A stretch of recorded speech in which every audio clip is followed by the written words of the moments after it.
Good evening, everybody. Call this meeting to order at, and I'd like to note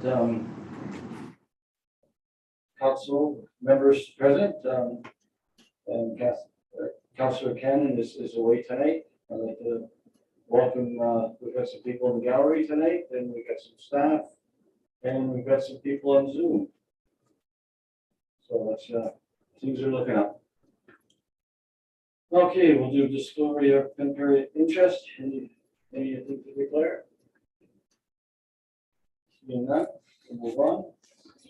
Mover agenda, we'll get a mover. Also Jason.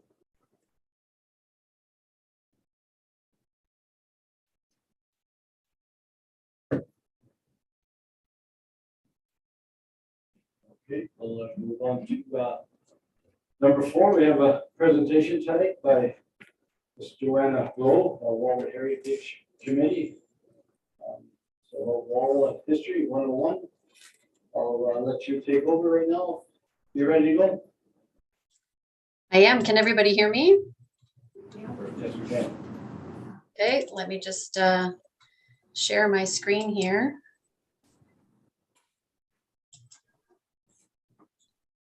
Oh, let's go right to the beginning, shall we?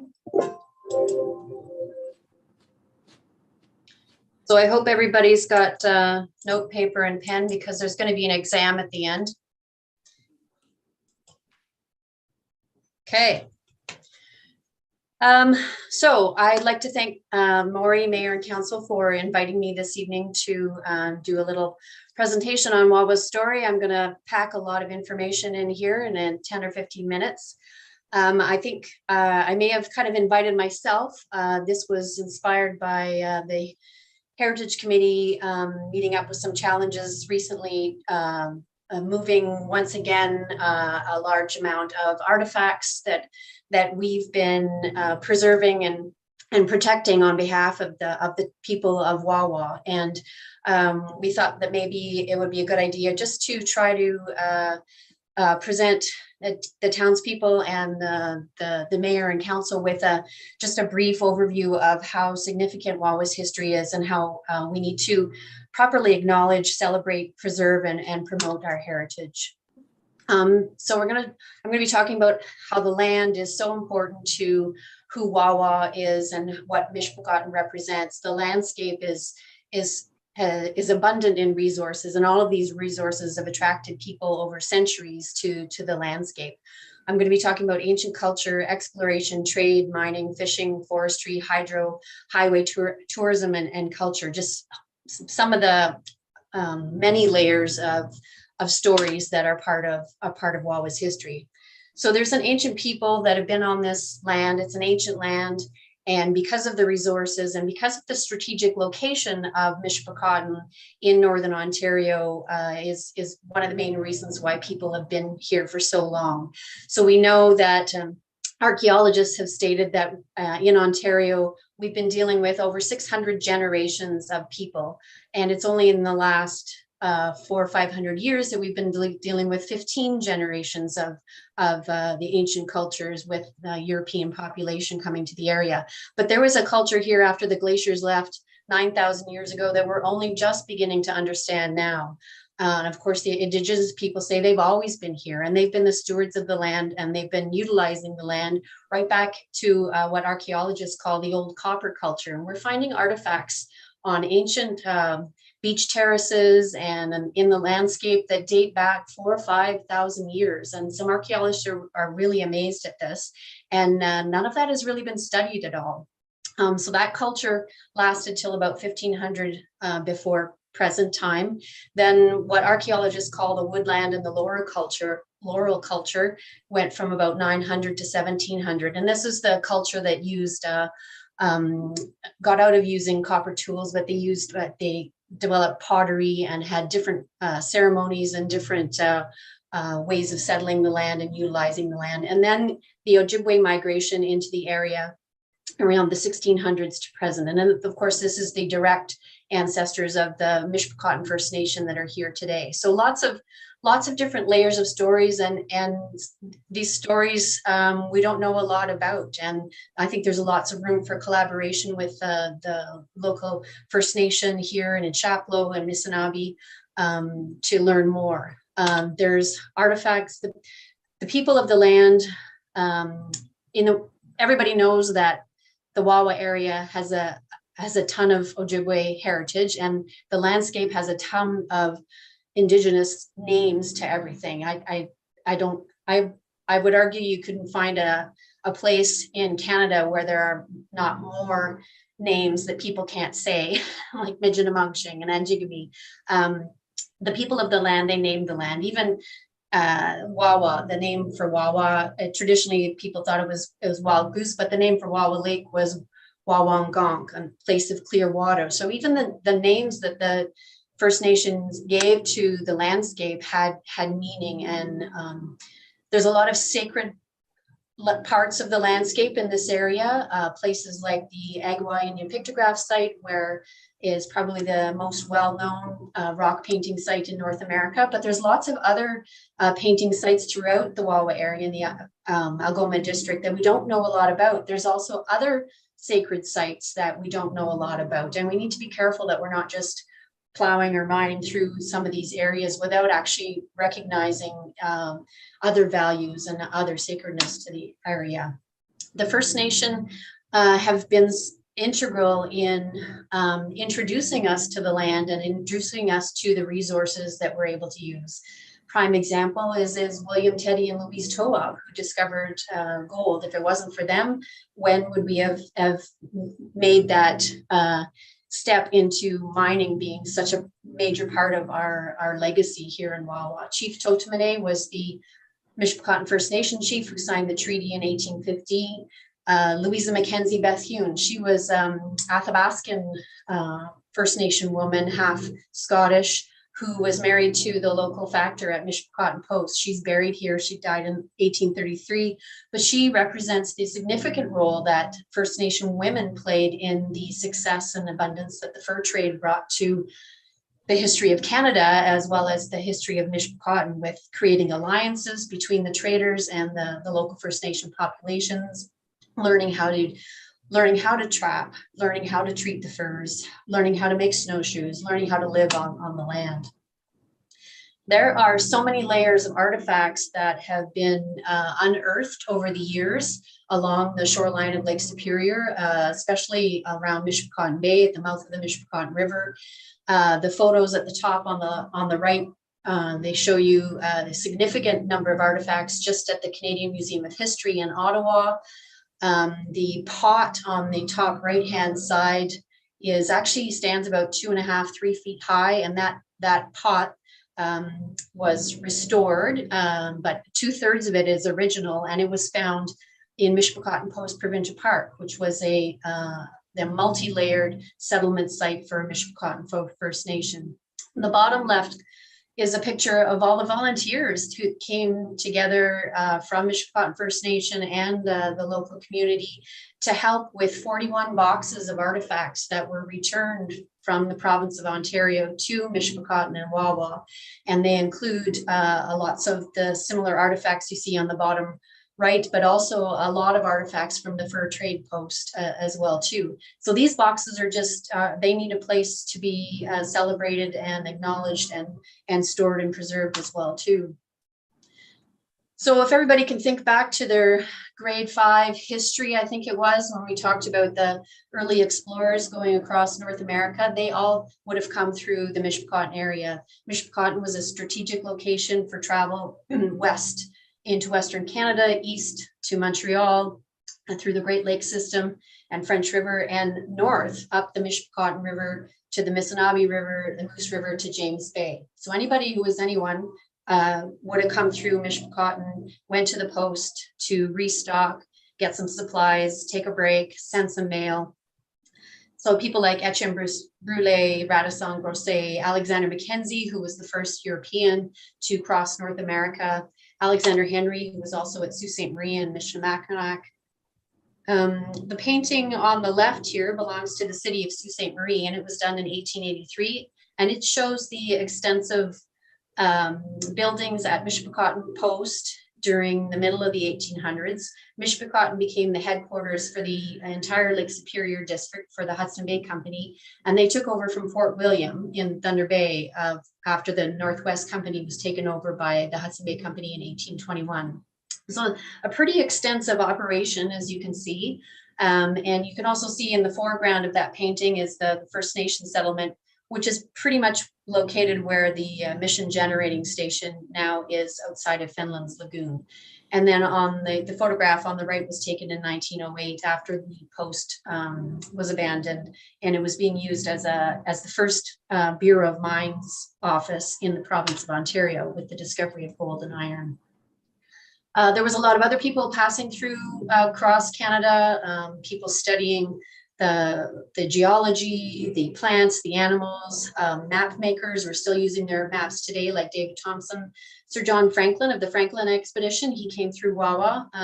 Sir Sanford Fleming, he was surveying where to put a railway line. He came through the Mishpecotton area. And then artists like Paul Kane, Frances Ann Hopkins, and of course, Frances Ann Hopkins was the female artist who traveled with the fur brigades, and she left us those beautiful paintings of the voyageurs on their travels. And so it really gave us a snapshots of these historical moments in time that don't exist today. And they all came through the Mishpecotton area.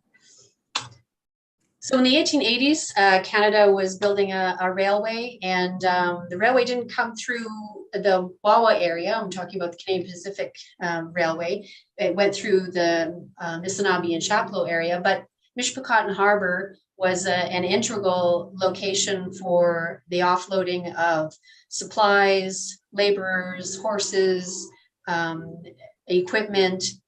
And we only just recently discovered that there's a shipwreck in Mishpecotton Harbor, and this was a supply ship for those railway workers supplying construction to the Canadian Pacific Railway. This ship sunk in, and I think it was 1883.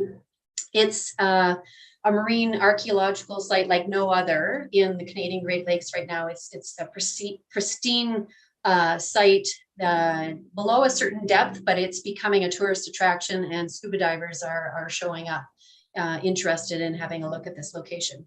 So the workers that were working on getting the railway constructed east of Lake Superior took all of their gear on tote roads that used to be portage routes, First Nations from Lake Superior to Wawa Lake, across Wawa Lake, then to Hawk Lake and Manitowoc Lake, and then up to Dog Lake and the railway construction in the Chapleau area. Commercial fishing has been an activity that's been in existence for a long time. It started with the fur trading post to subsidize the fur returns. They also had commercial fishing. So at the Hudson Bay Company post at Mishpecotton, they were packing fish into barrels and shipping it down to Toronto, Montreal.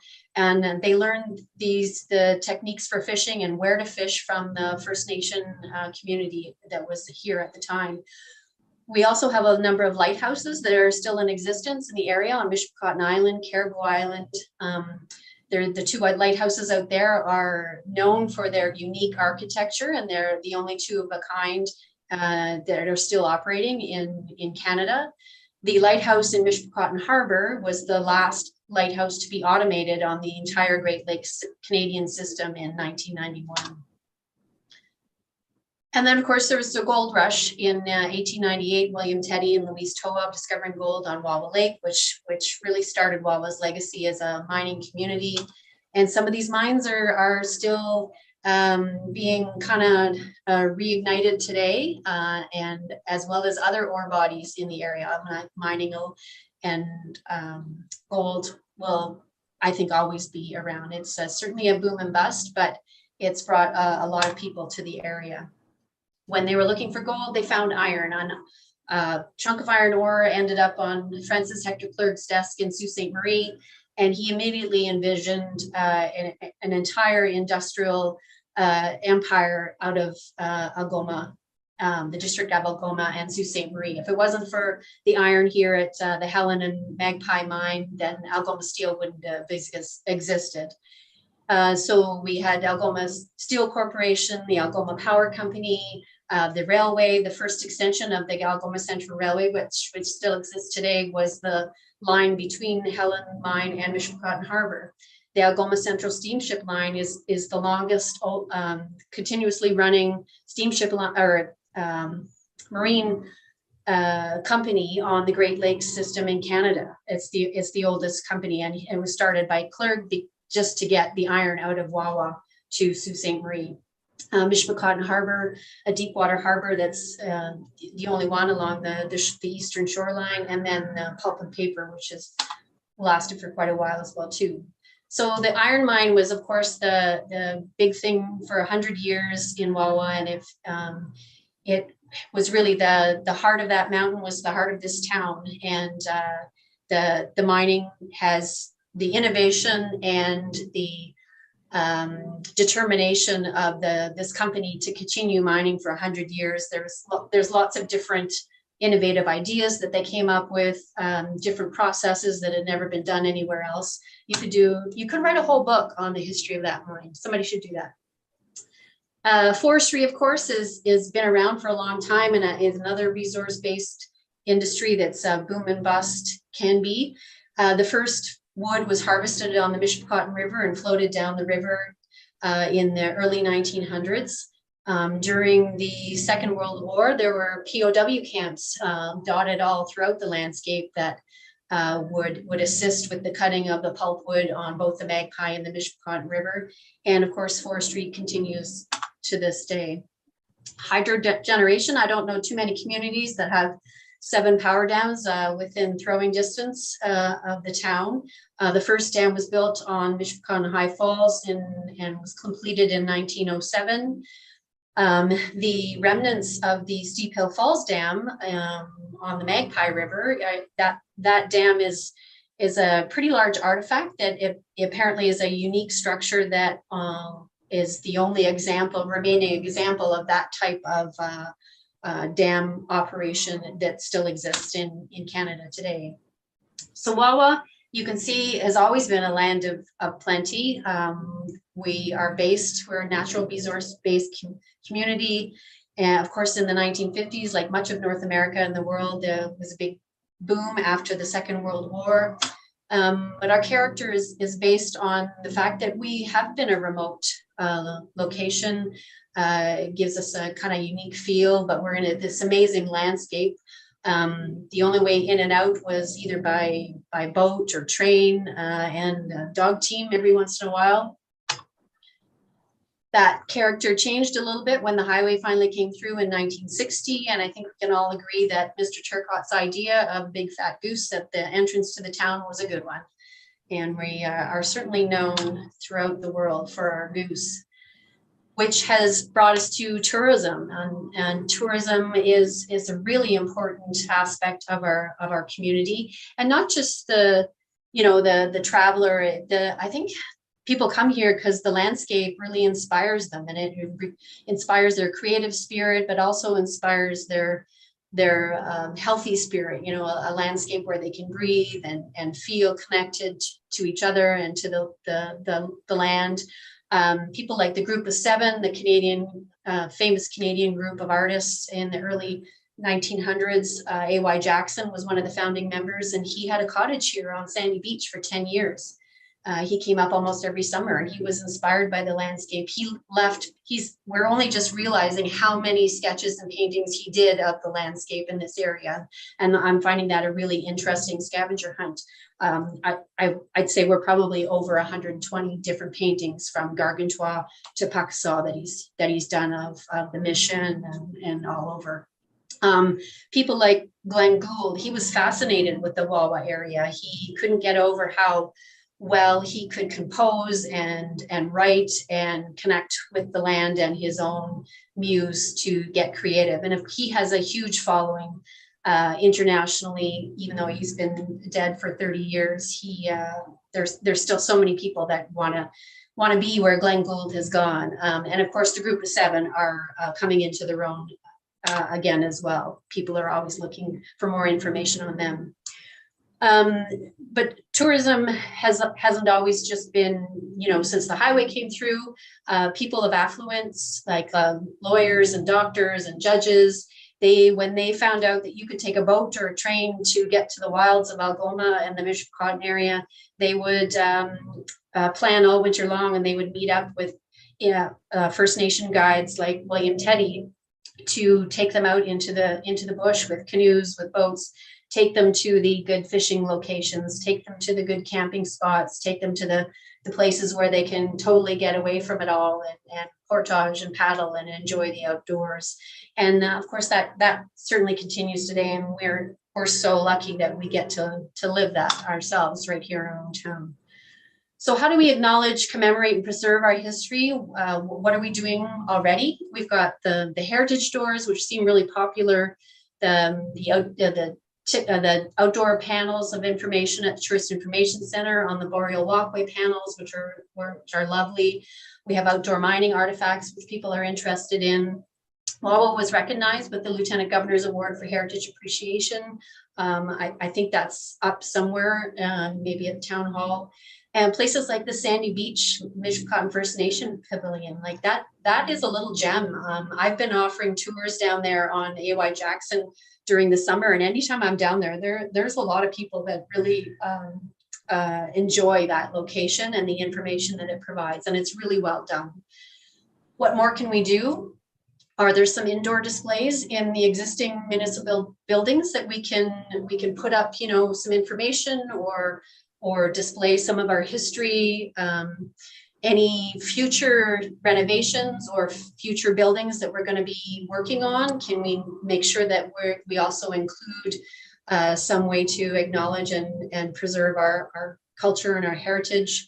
Any land development that's going to be done, you have to do an archaeological assessment ahead of time. It may look like the landscape is sterile, but you would not believe what people are finding just within that foot of dirt at the top of the surface. There's so much out there that we don't even know we don't know. Secure, proper artifact storage, preservation, and promotion. Like, where can we think about ensuring that we have somewhere to properly acknowledge, celebrate, and promote our history? And I think something as simple as even just acknowledging somehow in our buildings, in our before our meetings, just really acknowledge as Wawa citizens of today how it's the land that is provided for us, and acknowledging the cultures that have come before us to allow Wawa to thrive. So, for example, just a statement, the municipality Wawa is grateful for the abundant nature of this land and the resources it provides on which we thrive. We acknowledge we are on the traditional territory of Mishpachon First Nation and honor their Ojibwe ancestors and the ancient cultures who are the original stewards of the resources and the land that we all call home. I think just something as simple as that adds an element of recognition of how grateful we are for what Wawa has given to us, and what we can collaborate further on to continue to call this place home and be in a home that's thriving and abundant. There are so many layers to Wawa's story, and I have no doubt that there's going to be more layers to come. So I hope you enjoyed yourself and you didn't fall asleep. Thank you very much. That was very interesting. I'll open up to the council members if they have any questions. No, that's I think maybe going down the road, so in the future we'll invite more people in the community to do presentations that can be seen over the YouTube channel, so people can actually get educated on what's happening around here. So I want to thank you very much. Oh, sorry. Sorry, Mr. Mayor. Joanna, thank you very much. I always enjoy your presentations. Thanks, Melanie. You show pictures of the mission. But really think that it's very timely for your suggestion about the land acknowledgement. That is something that I do wish to see incorporated in at the beginning of our mayor and council meetings, and something that something that I would like to see. So thank you very much for bringing that up. It was on my list of things to do, and you beat me to it, so that's really great.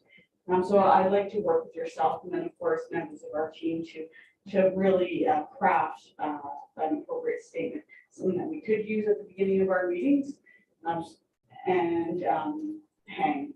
But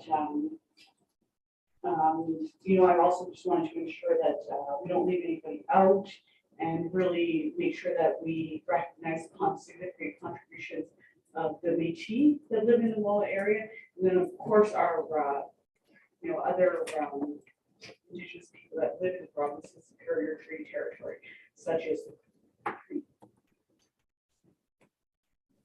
Cree and those who live in the area. So thank you very much, Joanne. That's something that I can expect that you'll see. Lovely. I'd be happy to help work with you on that, Mel. Councillor Eckert? Joanna, you have moved all your stuff into 3 Maple Street, right? Do you know Correct. how long we could use that for? My understanding is that it's very temporary, so we're going to continue to go through all of the items. We may need to wait until we can do it when there's good ventilation, and we can open things up in there and maybe open some of the stuff up outside. But our hope is to not have our stuff there for any long period of time. So we are still in the market for looking for a more permanent location. It's just right now it's a matter of going through what we have and seeing the value of all the items that are theirs. Somebody today said to me, with our schools so empty, why don't we get a couple of classrooms for a museum? I said, oh, it might be nice. Anyway, thank you, Joanne. Thanks, Mitch. Yeah, I want to thank you, and have a good evening. Thank you. Okay, move on to 5.1, public plan meeting. We're going to move here for minutes.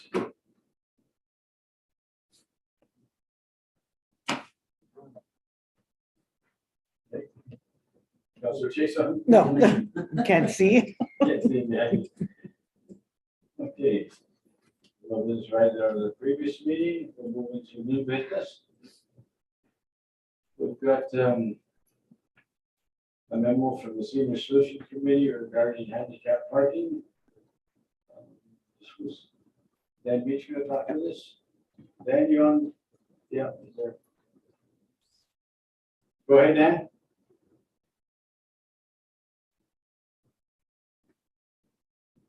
Can you speak to Rebecca? Yeah, I can. I just want to see if she's has not messaged me. Would you like me to speak to it a little? Okay. All right. So this is in response to the handicap parking downtown in 2020. Yeah. The municipality had a study done of the downtown core, and what it identified was that the handicap parking spaces that we currently have on the side streets are not sufficient to meet the people's needs in our community. So we took a look at a traffic and parking study and did a survey, and it looks like we've come up with about 9 new handicap spots, all of which sort of use our existing infrastructure and ability to access the sidewalks, so it's putting the parking spots closer to the ends of blocks to sort of use the pre-existing ramp sections there to access the sidewalk, as well as a few spots by some lanes that are in between buildings, so we can maintain access in between different businesses as well. So we are working on finalizing that plan. Some things to think about are signage that are going to be needed. Especially with snow removal, having signs in the boulevards is really hard. But we are looking at other ways, creative ways to make sure signage is available all year round. So. And Dan's. Oh, and Dan is here now. Yes, I am. Sorry. Did you want to add anything, Dan?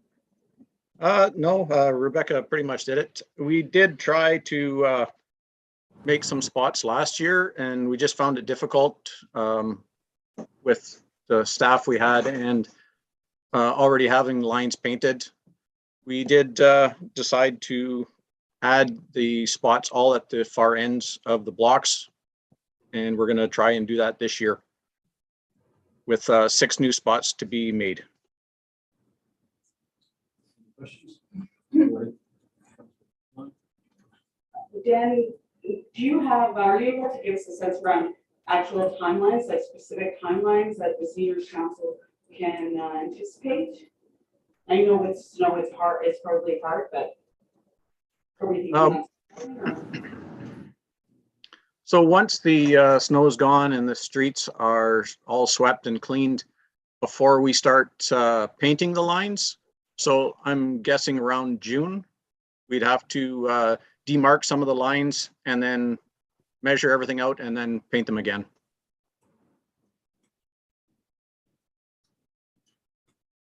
Councilor Jason? Dan, the one parking next to the post office, but I spoke with you to that before, how dangerous it is in the winter. With the cars parking both sides of the road. Did you come up with any idea whether we spoke to take the 2 first parking on the opposite side and get rid of them, so there'd be more room for the parking? There wouldn't be a cramped area in there.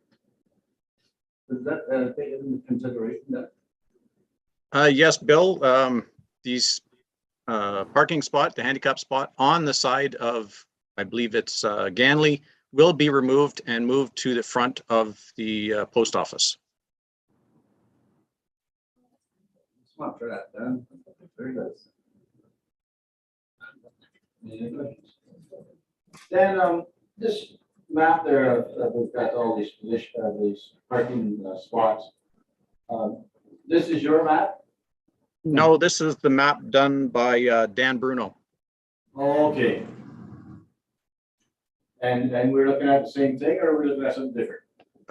No, pretty much all the ones that he recommended are the ones that we are going to be doing. Other than the ones that are in the middle of the blocks, we are going to move them to the ends. Okay, and this is basically what we talked about last year, almost the same, right?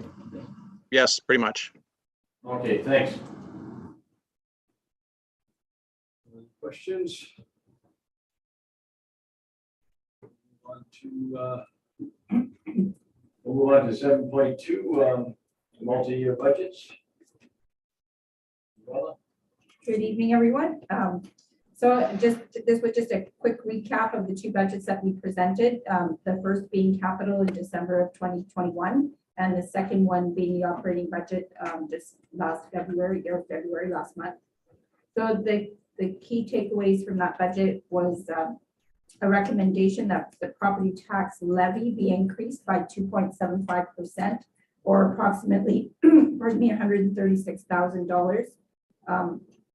We're recommending the use of a portion of the 2021 surplus being $100,000 to help keep the taxes lower, or the percentages lower.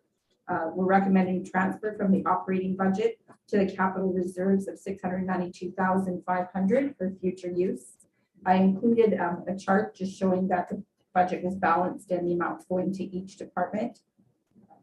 The bylaws have been prepared in accordance and are on the next meeting this evening, the regular council meeting this evening. We did receive public input, one set of comments for each of the 2 budgets, which I responded to. There were no major concerns. So our recommendation is, even though we presented a 4-year budget, we're recommending the adoption only of 2022, as we're still in a transition period, because as we talked about before, the policy states that a proper multi-year budget would start in the 2nd year of the new term of council.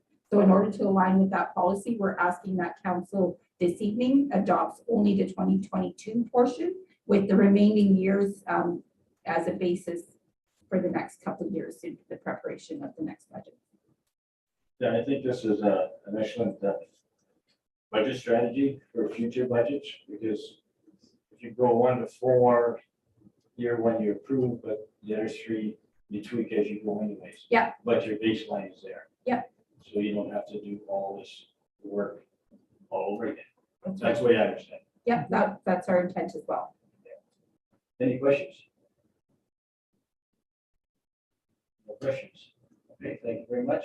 Thank you. We'll move on to Enrolling again, investing in properties. So the municipality has some properties that are eligible for, they were part of the tax sale process in March of 2020. Normally, we would have already dealt with this, but because of COVID, everything stopped with the Emergency Act in the province, and the timelines were set out considerably further than what they normally be. So now we find we're at a time where we need to make a decision. Our two choices are to either have a second tax sale or to vest or take ownership of those properties into our name. So we have two properties that didn't sell or that we didn't dispose of in that previous tax sale. And we're recommending that the properties be vested or put into the name of the municipality. So for several reasons, like we feel there's a good likelihood that in today's market, those properties are going to sell. There's little or no liability attached to them as they don't have buildings, and we believe that they never have had buildings on them or any other industrial type of site was there. They're basically residential or rural properties. So for those reasons, we're requesting that council considers vesting those properties into the municipality. Can you explain, I have looked up vesting and just did a little bit of research on, we take ownership. That's basically. Take ownership. It's for us to take ownership. You talked about school taxes, and if we own the property, There's a portion of the school tax that gets adjusted back. okay, So if we would take ownership of the property, write off the taxes that are owing on those properties because we would be paying the taxes to ourselves at that point. So it doesn't make sense. So it's better to write it off. And then we also write off a portion of that school tax. so, and this was up for tax sale already and didn't sell. That's right. So we're gonna take ownership of that property. Yes, I believe that both of these properties have actually gone through the process more than once. And each time have not been successful. Thanks. Any questions, councilors? Okay, thank you very much. You're welcome. Thank you. Okay, let's go on to Mr. Alex. Monthly report. Go ahead, Alex. So just a quick summary of the last couple months. Obviously, January was fairly quiet for us. We were shut down for most of the month, reopening at the end of January. And then the start of February was also relatively quiet for us because we had a whole pile of cancellations as COVID essentially swept through the youth of our community. But fairly shortly after those sort of first 2 weeks of reopening, we were back to essentially normal. We had a whole bunch of rule changes in the last little while, mostly loosenings though. So it made some things substantially easier on the volunteers and on the staff at the community center. And now we're at the point at the community center where only masks are required and everything else is almost back to pre-COVID. So that obviously helps us a lot of staff because we can do more things. We don't have to keep track of so many things. More of our administrative capacity can be sent to the things that we actually want to do at the community center instead of keeping track of who is where and when. But that's also way easier on all of the volunteers at the community center who we put certain pressures on to make sure those things were happening for their user groups. The shutdown itself was particularly hard on the curling ice with the amount of temperature changes that we had. It took us probably about 50 hours of staff time to recover that ice. However, when curling came back on, we got a whole bunch of compliments about the ice too, which is always nice because usually when you have to do things like hose floods, it really takes a couple of weeks of turning it around to get the curlers to like it, but we were pretty lucky this year. Other things have been happening in the background. We've done a whole bunch of tourism work the last little while. We've done a whole bunch of funding applications, including specifically to the community center to get funding together for some pretty significant HVAC upgrades. We're right at the cusp of applying to ICIP for about $3 million of HVAC upgrades. We just got to check a couple numbers and then we're ready to go for that. We also applied for some staffing positions. We applied for an internship for a tourism marketing intern. We applied for several student positions from the summer experience program, and that essentially balled all up to hopefully get us some cash flow to do some things that we haven't been able to do for the last couple of years because we've put so many activities on hold because of COVID. Any questions? Okay, I'll start. My sign's not in there. Not yet, no. We really need that digital sign for that rate. Anyways, so I see you got applications for a lot of tourism applications. Now, we've already got laid out an application out there for a tourism coordinator, right? An economic development / tourism officer, yes. Well, that's okay. It's just in its final submission. We're working with FedNor to make that application. It should be done next week. Yeah, but I think for this summer, though, you got tourism. We have a tourism coordinator, and there were job posting over, and interviews were done today. Okay, and when I was wondering, because we're gonna get a tourist marketing intern, Maybe. If the NOHSC gives us the travel funding. ambassadors, so are all these people work with tourism coordinator? Exactly. Yeah. So the intention is for the tourism coordinator is essentially the person who oversees the TIC is their primary responsibility. And then their secondary responsibilities are some of the stuff that I do in the background for tourism that I've done for the past couple of years in the absence of an assistant director and the other staff that we used to have. So things like the marketing that we do, things like focusing more on social media, that's part of that sort of tourism coordinator job, but the main job is the TIC. And then the summer travel counselors, they are the ones who staff the TIC, and they're typically summer students. And then you have a tourism marketing intern, which is an addition, that staff capacity that we don't typically have. And what that's intended to do is to restart some of our tourism marketing campaigns, because obviously over the last couple of years with COVID, we've been very conservative about our messaging to, bring people into this community who aren't from here, as well as focus on developing a social media strategy that we haven't really had in the past for us to then go forward and apply as staff. And then that tourism coordinator, that's a contract position for right now. So that's essentially an 8-month contract, and the future of that directly depends on if we're successful with the funding application to FedNor for that tourism / economic development person. So that may or may not morph into a couple different things based on what funding we can receive. Okay, well, thanks. Any other questions? Yes. Councilor Gillon?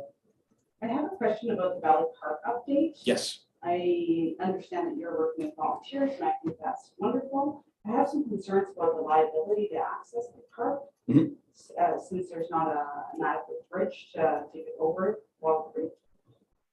Are we able to identify any funding sources or work with any corporate partners that can help get an adequate bridge and adequate stairs and proper infrastructure in the park to maintain citizen safety? So that's a big reason to link up with the Voyageur Trail Association. They're a larger association that they cover a pile of liability because it's just their business, but then they have access to funding in ways that we're not necessarily used to. So they're kind of a third party that we can partner with to make that sort of thing happen. I don't think I referenced it, but I wrote a report when the bridge failed about the issues with Valley Park, and there's 5 issues that I identified that were sort of must solve things before we consider reinstating access, and most of them were around viability. So I'd say that this is the first step of that, and being partnered with the Voyageur Trail Association and really connecting that association in our community with these volunteers who have come forward who specifically are interested in Valley Park is going to help solve most of those. In terms of getting funding, there's a couple streams available.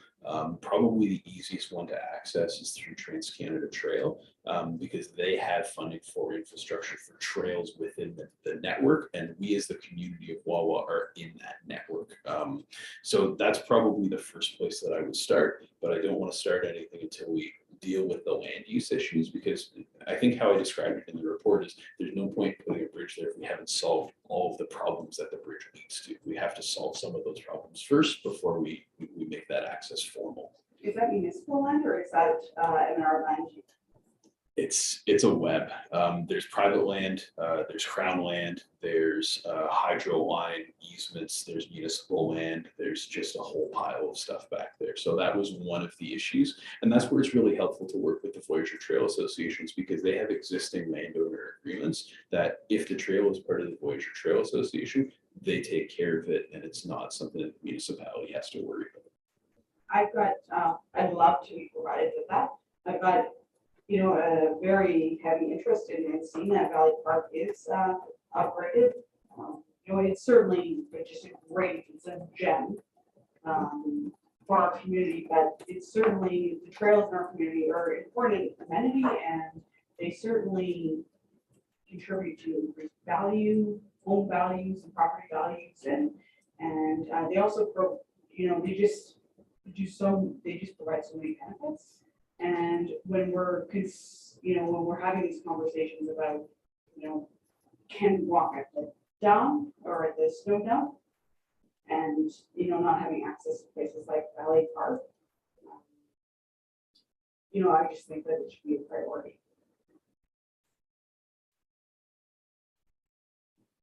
Any other questions? Maybe over here. Oh, go ahead. Mr. Valley Park, I hope that you got some money. Was only about 3 of us were members for Mr. Valley Park, we do have some money. I can't remember what to do. Thank you. Okay. Thank you very much for that. And that's always been a topic. I think William Teddy and Valley Park are two main topics that maybe we can finalize down the road somewhere. Okay, we'll move on to Dan. Dan, you on this time? Yeah, he's. Yes, I am. So I'll do a brief summary. So in January and February with the water department, they've just been performing their regular sampling twice a week for water and wastewater, and compiling all their information for their annual reports. And for the operations department, I can summarize it up in about 4 words: snow, plowing, sanding, and breakdowns.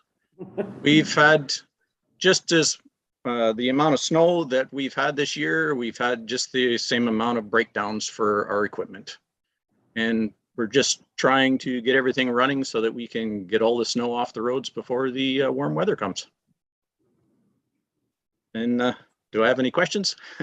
Go ahead, Jessica. Dan, I have been asked about the roads on more than one occasion, and I've explained to people the breakdowns and one not working and the other one that's small. Would it be a good idea maybe to put a little square piece of the wall paper in the website, just saying, this is what's happened this winter, the number of breakdowns we've had, we're doing our best. And as soon as I tell people exactly what's going on, they say, oh, I didn't know that. So they're understanding. I don't know if it's a good idea. It's just a suggestion. Thank you, Mitch. That is a good suggestion. But like you said, word of mouth just gets around just as fast as putting it on post. Any other questions? Sorry. Councilor Dion, go ahead. My apologies, Mr. Grant. I did have a question, Dan, about with regards to water freezing. And Bill may have answered this before, or Councilor Chason, rather, sorry. With regards to water freezing, you had in your note, now that water is metered, do we have a policy? How does it affect our water bypasses? And do we have a policy in place, like for additional water usage or payments? I'm not sure. Yeah. Dan, if I may answer on your behalf, as this falls to interpretation of our water supply bylaw in the Treasury Department. We have reviewed the situation, and it came to light last year as well. There are different circumstances, but I could summarize by saying any individual whose water freezes and it cannot be thawed, Normally, we will try to hook them up to a hose, and sometimes it's from a neighbor's property, or sometimes it's their own hose. We make an adjustment annually based on the previous year's water meter readings, and we subtract based on our best estimate on a comparison year over year to what we believe to be the excess water used, and we deduct that from the bill. Now, there's different scenarios. We have an idea based on the flow and what we know is going through a hose. With our water staff, we try to figure out if we can make an accurate estimate based on the cubic meters used. So there is a reduction for those who have to use alternative water sources to get through the season. Now, there are some buildings in the community where the water meters are past the bypasses are past or before the water meter reading. So we do have a system in place again where we do an assessment based on previous water years or average water use, and we do make adjustments to billing. Any other questions? Well, Dan, you don't have to worry. We're getting into the warm weather. It's going to melt for you, so fix that equipment, get ready for next winter. Yes, Thank you. thanks. Okay, we'll move on to 8. There's no one camera. We'll start the closed meeting. We'll call this meeting closed. 7:21. Can I get a mover to adjourn the meeting? It's Councilor Pilon. Okay, give us 2 minutes and we'll to the regular council meeting.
Ready to go? Call this meeting to order at 7:23.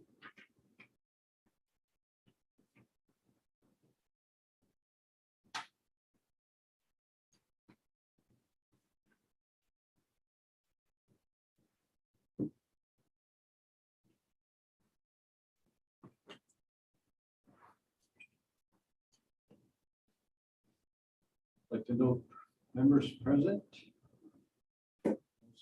Councilor Cannon is away, and there's some staff from the gallery, and there's people on Zoom. Close your pecuniary interest. Any? Seeing none. Move on. Can I get approval of the agenda? Moved by Councillor Jason, seconded by Councillor Phelan, resolved that the agenda for the regular meeting of council scheduled for Tuesday, March 15, 2022, be approved as presented. All in favor? Okay, so presentations, announcements, and giving of notice. I just mentioned that, right? Okay, there's a lot of meetings on there. Some information for reading. That's number 6, adoption of minutes. Moved by Councillor Phelan, seconded by Councillor Jason, resolved that the following minutes of the meeting of council be adopted as presented. Minutes of the regular meeting of council held on Tuesday, March 1st, 2022, as contained on pages 1 through 5, inclusive of the minute book. All in favor? Motion carried. There's some correspondence there, number 7. The FOMHOM, or Ontario Transportation Task Force, letter, reading. Consent agenda. Moved by Councillor Schaefer, second by Councillor Phelan. Resolved that the items listed under consent agenda, items 8.2 to 8.6, be approved as recommended. All in favor? Motion carried. Go to staff reports.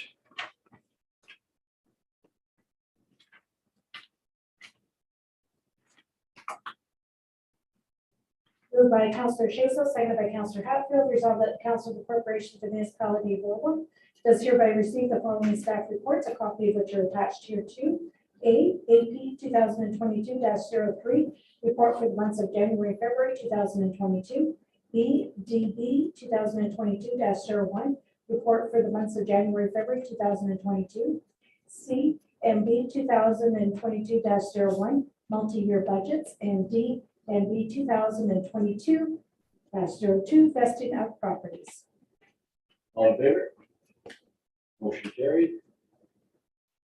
No business arising in the previous meeting. We go on to new business, approved council travel. Moved by Councillor Hatfield, seconded by Councillor Schaefer. Resolved that the Council of the Corporation of the Municipality of Ottawa does hereby authorize the traveler of Councillor Kathy Cannon to attend the Federation of Northern Ontario Municipalities Conference to be held on May 9th through 11th, 2022 in North Bay, Ontario. All in favor? Motion carried. We want to accept staff recommendation, vesting of properties. Moved by Councillor Schaefer, seconded by Councillor Hatfield.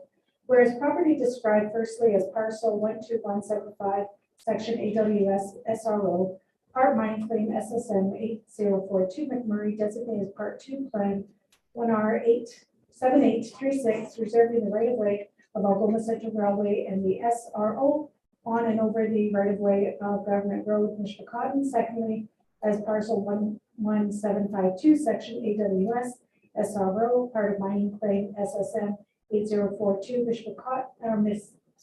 McMurray, designated part 1 plan 1R7836, reserving the right of way of Algoma Central Railway and the SRO on and over the right of way of Government Road, passing through the said claim, Mishpacotton Rural 577600003179000000.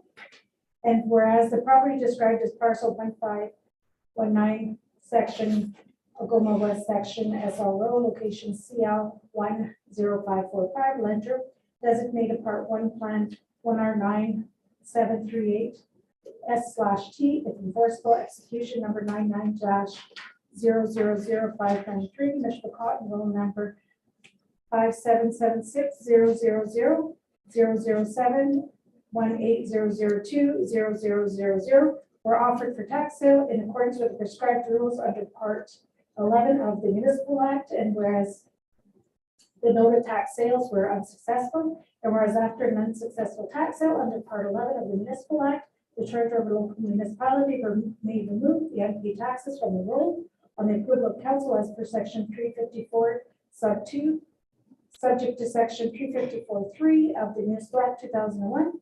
And whereas it is recommended of the treasurer of the municipality of Ottawa that the tax rules for the above noted property be removed from the roll. Now therefore be it resolved that the Council of the Corporation of the Municipality of Ottawa is hereby approved the write-off of all taxes owing being $7,611.33 for the property described firstly as parcel 12175, section AWS SRO, part of mining claim SSM 8042 McMurray, designated part 2 1R7836, reserving the right of way of Algoma Central Railway and the SRO on and over the right of way of Government Road, Mishpacotton. Secondly, as parcel 11752, section AWS SRO, part mining claim SS 8042 McMurray, designated as part 1 plan 1R7836, reserving the right of way of the Algoma Central Railway and the SR on and over the right of way of Government Road, passing through the said claim, Mishpacotton, roll number 577600000317900000. And further, that the council of the corporation municipality of Warwick is hereby approved the write-off of taxes owing being $9,977.26 for the property described as parcel 12519, section Ogumova section SRO, location CL 10545, land room designated part 1, plan 1R 9738 S/T, if enforceable. Execution number 99000593, Commissioner Cotton. Roll number 577600000718002000. And further, that the council declares the property as described herein as surplus in accordance with policy AD 006. Sarah Glenn. Thank you for that. Please do not ask me All in that. favor? Motion carried. I think we'll give you a couple of minutes here before we, notice the motion is done, but you want to take a breather before you do bylaws? Oh, we're good. We're You're good. good? Okay, bylaws? I have questions. Councilor Hatfield? I'm not sure how to go about this. I've never done it before. But I would like to table one bylaw till I understand it much better. And it's the forest fire agreement. I know nothing about the fire department. There's questions about the ministry is going to train. I don't know anything, and I don't think I could pass a bylaw tonight without all those questions being answered. Okay, in order to have this item severed from the agenda, I just need yourself and Councilor Chasson to agree to sever that one bylaw from the list. As long as it doesn't interfere with any, this signature would be. I think it's just a contract, right? This is what we had before. Yeah, there's a lot of changes in this one. I realize that. I just need that for clarity. Yeah, so that one will be put on the next agenda for the next meeting. Yes. Yes, and if council would agree, we'll put it on the corporate agenda first. And so we can have a discussion about the bylaw before it's brought forward to council, It's just questions. to the corporate. Okay, so I'll read the motion now. Okay. Moved by Councilor Hatfield, seconded by Councilor Chasson, resolved that the following bylaws be introduced and read a first, second, and third time and finally passed, and that the mayor and clerk do sign and seal the same. Any rule of this council to the contrary notwithstanding. Bylaw number 3479-22 to confirm the proceedings of council. At its meeting held on the 15th day of March 2022, bylaw number 3480-22 to authorize the use of alternative voting methods, internet and telephone for the 2022 school board and municipal election. Bylaw number 3481-22 to adopt the estimates of all sums required and fix the rate of taxation for the corporation of the municipality of Walla, and to further provide for a penalty and interest and default of payment thereof for the year 2022. Bylaw number 3482-22 for the purposes of facilitating graduated tax rates for the properties included in the commercial tax classes for the corporation of the municipality of Walla. Bylaw number 3483-22 for the establishing of tax ratios for the corporation of the municipality of Walla. Bylaw number 3484-22 to adopt the small scale on-farm business subclass in the industrial property class within the corporation of the municipality of Walla. And bylaw number 3486-22 to appoint a weed inspector for the municipality of Walla. All in favor? Motion carried. We'll go on to 14. We'll move into closed session. Moved by Councilor Hatfield, seconded by Councilor Phelan, resolved that this committee proceed in camera at 7:34 p.m. in order to address the following matters pertaining to: 1, a legal issue, sale of property related to a proposed or pending acquisition or disposition of land by the municipality or local board in accordance with section 239(2) sub 3. All in favor? Motion carried.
Moved by